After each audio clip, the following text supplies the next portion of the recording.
It was like over 20 pills a day. 20 pills? Original video in the description.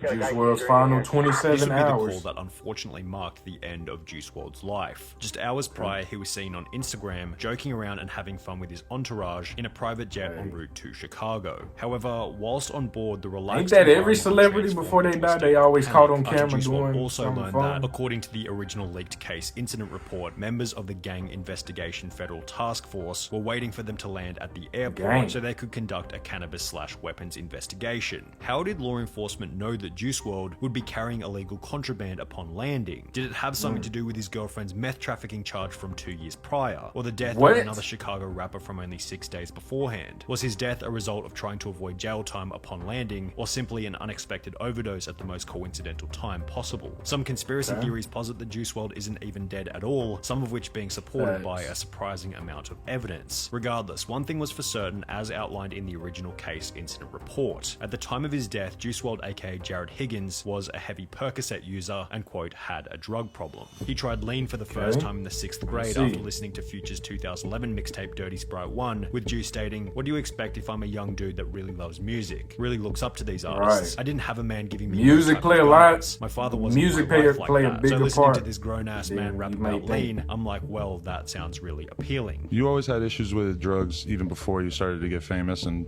rich? Yeah, for sure. I mean, it was something that I was into early, low-key, due to music. The second song I've ever heard about Future. That's crazy. Like, off the first Dirty Sprite mixtape. Bruh, at 13, I was in Call of Duty lobbies, just being a squeaker. 2 to 3 years later, Juice found himself getting involved with harder substances. I ran into some Percocets my freshman year, 14, 15 years old, 13, 14. However, despite showing his knowledge about how bad these drugs were, Juice was unable to stop his addiction. Your mind could be telling you, hell no, but your body is dependent, so it's like, it could tear you apart. Battle. His music often referenced needing to take these substances as a coping mechanism. That ain't no battle, that's a war. Anxious, overactive, fast-paced mind. Being so famous with access to such a large pool of money also seemed to influence Juice WRLD's drug problem. Do you feel like you fell into that trap though, as you started to get money and stuff, you just started to do more and more drugs and kind of let it get bad? Yeah.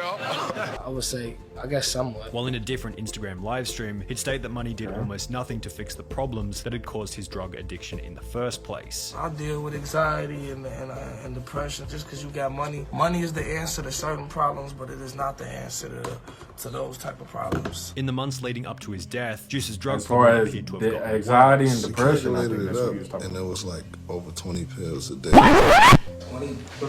20 pills? Juice's recording engineer Max Bruh, would state in that's his like me interview, eating "We 18 all started to hamburgers notice every a lot day." more about the amount of pills he was taking. He was hiding and compartmentalizing how much he was doing with different people. He'd come into the studio room and act like he hasn't gotten high at all that day, and do a certain amount in there before I tell him, "Bro, no, chill." Then he was going upstairs and hanging out with the guys and doing the same thing. Max Lord would then go on to state, "I and a couple other people had come to him in tears like, 'We're worried about you, and we're scared we're going to lose you if you keep up these habits, and we have to do something," which led to Juice WRLD agreeing to Y'all attend shoulda rehab, hid them which was joints. scheduled to begin Hey. on the 22nd of December 2019. Where your pills at? 2 We don't weeks know. after he would board the flight that would ultimately lead to his death. Jay was supposed to go to rehab that month. We tried so hard to do positive things every day, like ride dirt bikes or paintball to keep busy, and not do pills, but every night once he hit the studio, that was it. He loved it. With all this in mind, it's hardly surprising to hear that when Juice WRLD probably was helped them close make better entourage would music, pull up to the plane, like they were carrying freestyle an better or otherworldly whatever. amount of illegal narcotics. The group had shown up to the chartered private jet over 3 hours late, according to FlightAware's plane tracker. However, during the Into the Abyss Juice WRLD HBO show, his cousin Sean Bailey would state that they were actually 6 hours late, before going on to mention that the pilot was in a foul mood. What was y'all doing for 6 The hours? advantage of chartering a private jet is that once everyone is inside the plane, you can take off instantly. There's no waiting around, as is the case with a commercial flight. However, after the group boarded the plane located in Van Nuys, California, they sat around for approximately 15 minutes without leaving, stating that something felt off. The pilot was acting weird, the stewardess lady was acting weird, and I just felt something off. I got up to like, yo, we should leave. You know what I mean? I got up and walked to the door. Bro, and why then, you like, got them dark to shades see if the on cars were still there, and I'm like, because I was in the gonna get middle of close, the I was day like, at 12 o'clock in the something's not afternoon? right. The details are foggy, but this seems to have been the time during which the pilot of the flight notified law enforcement in Chicago about the contraband on Who that is, board. John This F. move has Kennedy? since proven to be incredibly controversial online, with rappers such as Boosie as well as Juice's girlfriend claiming that the pilot's snitching had resulted in Juice's eventual death. Stop the cap. I've lost two of the most important people in my life because of snitches. However, others such as this lawyer on Twitter stated the pilot was trafficking drugs and guns involuntarily and wanted to go home to his family. This is in no way his fault, children. There are multiple Reddit posts arguing about whether or not the pilot is in the wrong, so it's probably best approached by drawing your own conclusion. However, all of this is still assuming that the pilot was the one who notified law enforcement in the first place. There's no confirmation of this in the official police report. Other theories posit that law enforcement planned on searching Juice's jet, as only 5 days prior, the FBI had arrived in Chicago to investigate a gang-related murder of another rapper going by the name of Shooter Shells. Shooter Shells had released a diss track just prior to his death, aimed at a rival gang distantly related to Juice WRLD's record label. So it is possible that the searching of Juice's jet had been a result of suspected gang activity. I did not know considering that. The official police report does mention that the search was for cannabis/weapons. Regardless of the motive behind the search, one thing was for sure. The agents weren't leaving Chicago airport until the plane had been searched in its entirety, which would be relayed to those on the plane as they flew toward Chicago. Everything was normal and everything was fine. And once we started getting closer to Chicago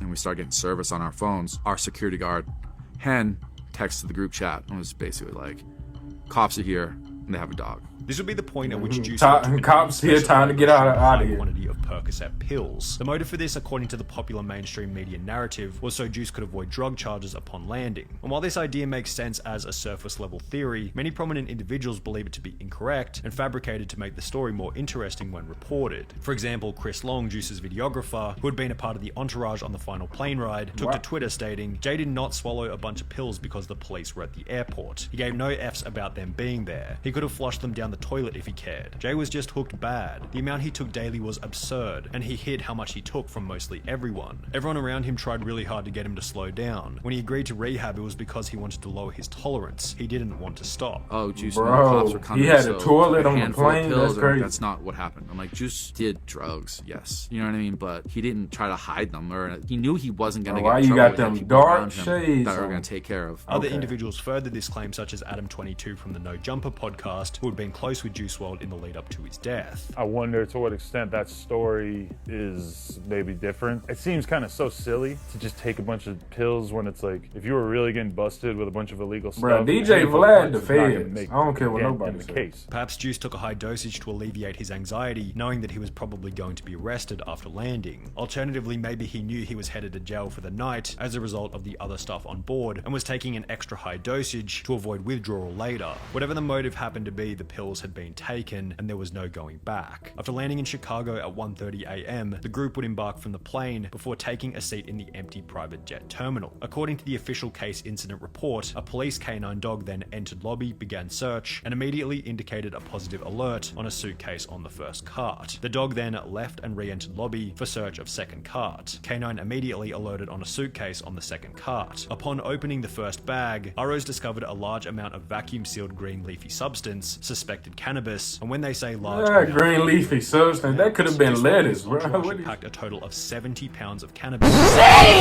in preparation for Juice's birthday, which had been scheduled for the night after he would die. This weekend, we're going to Chicago to celebrate his birthday. It was just his birthday the other day, but we're going this weekend, Saturday. We're flying out there. We're gonna have a birthday party with his mom and family and friends and stuff like that from out there. Little kickback.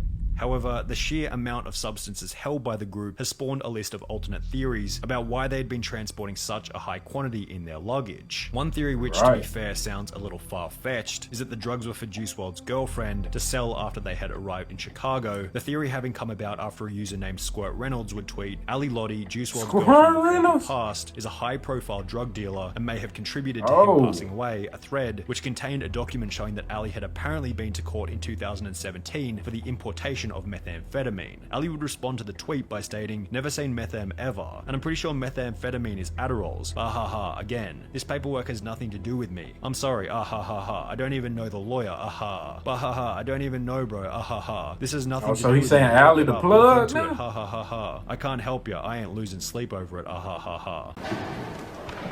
Okay.